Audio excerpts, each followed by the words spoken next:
చేయాల్సినటువంటి అవసరం ఉన్నది. చేయకపోతే ఎస్సీ ఎస్టీ బీసీలకు సంబంధించిన నిరుద్యోగులు నష్టం జరిగే ప్రమాదం జీవో నెంబర్ 29 ద్వారా ఉన్నది. కాబట్టి ఖచ్చితంగా గ్రూప్ 1 పరీక్షలు చేయాల్సిందిగా ప్రభుత్వాన్ని డిమాండ్ చేస్తున్నాం.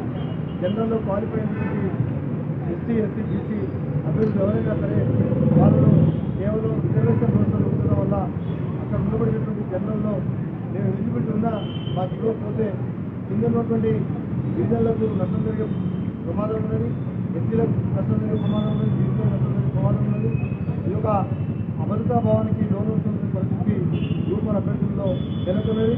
ఇది మానవతా దృక్పథంతో రాజ్యాంగబద్ధమైనటువంటి హక్కుగా భావించి ప్రభుత్వం టీజీపీఎస్సీ సూచన చేయాలని చెప్పి సందర్భంగా మేము వారిని విజ్ఞప్తిస్తా ఉన్నాం.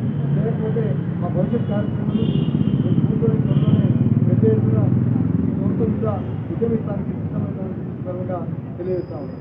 ధన్యవాదాలు.